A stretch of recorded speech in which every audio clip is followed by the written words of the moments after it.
Hello everyone, welcome to Writing Quest. My name is Brennan Pugh, and in today's episode we're going to talk about how to build your world from nothing. Huzzah!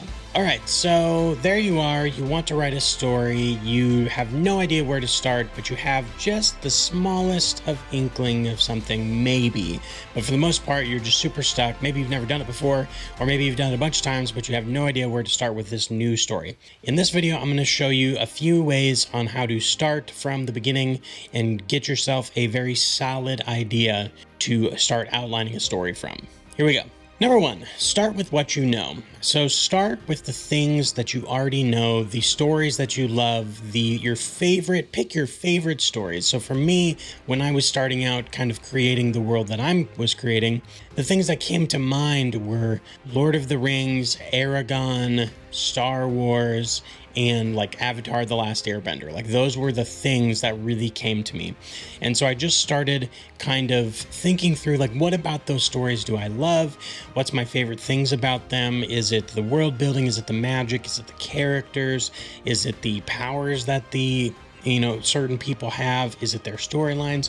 Start with the things that you know, the things that you love, because that's also going to propel you into wanting to write it. So if you start with a story idea that doesn't come from a place that you love, if it's just kind of something that like, oh, that would be a cool story, but it's not really connected to who you are, you're not going to write it. You're just not going to. There's just no way. Writing a book takes a really long time, and it takes a lot of effort that doesn't pay off for a really long time. And it's definitely something that I've struggled with, even with a story that I really love, because it just takes so long to do this thing called writing. And so I recommend that you start with something that is kind of connected to you so that you really feel where your story comes from as a place that you really enjoy, and write the things that you really love. Number two, take those things that you love, whatever you wrote on that list, whatever it may be. So in my case, it was Lord of the Rings, Aragon, Star Wars, and Avatar: The Last Airbender. We'll keep going with that. And write them down, and then start combining aspects of the story. So start just kind of smooshing it together. So take the aspects that you want. For me, it was like, what if I took something in a Lord of the Rings setting, but it was someone like people from Avatar: The Last Airbender who could wield fire and air and water and all those kinds of things, but then you put it with Aragon where they're riding a dragon, and then combining all those different things. So now you have something that's kind of unique. It's still pretty similar to all of the things that you have seen and the things that you love, but it is unique. So again, it's like I came up with this idea by smushing these things together. So now I've got these dragon riders who can wield the elements, who are in kind of a Lord of the Rings setting with a little bit of like force powery stuff, Chosen One, Luke Skywalker vibes going on. The next thing you want to do is then start tweaking those things. So now what you have is kind of this amalgamation of the things that you love, but it still looks pretty similar to the things that you love. It's almost like a direct copy of those things. And so this is where the process gets a little bit longer and a little bit more intense as you start tweaking all these little elements. You start changing things. So in my case, it started off with them being like these dragon riders. And then I was like, what if it weren't dragons? What if it were wolves?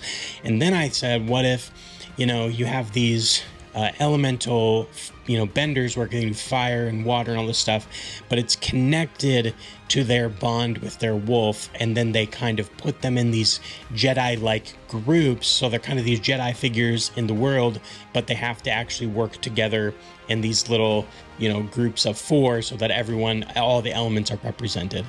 So you just start taking the things that you love, you combine them together, and now you are iterating. So you're just change a few things, come back to it, change a few more things, come back to it again and change some more, until it really starts to feel like your own. You've kind of moved away from all the things that you love, but it still has the core essence of the things that you love. So like the passion that's there that like for the story will drive you, but it's not just a direct copycat of those things. Obviously the goal is not to copy directly, but at the same time, creativity, it's really hard to do something that's totally brand new and fresh. And so this is kind of a great way to get a little bit of both of those things.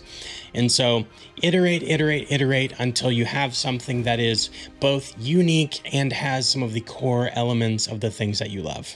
And then number 4, apply those things in this whole world setting to great characters. Obviously, when you write a book, when you write any kind of story, whether it's a comic book, a novel, short story, anything, eventually it all comes down to the characters. If your reader can't connect with the characters, then anything that you do isn't really going to matter. And so ultimately you have to come down to those characters. So another great thing you can do is, unless you feel comfortable doing this just on your own, but another great thing you can do is take some of the things from those stories you love, some of the attributes of the hero character, and apply them to your hero character.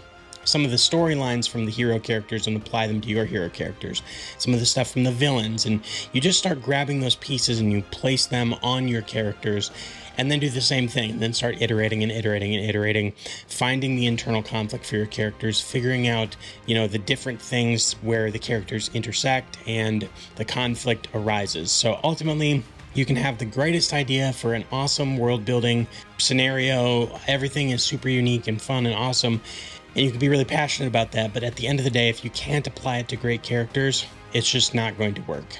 And as a little bonus tip, if you really want to make things really crazy, you can take this kind of world you've built now, and with all these aspects of all these different stories that you love and all the things that you've changed about it, and then you can kind of turn things on its head and take all of that information and plop it down into a completely different setting.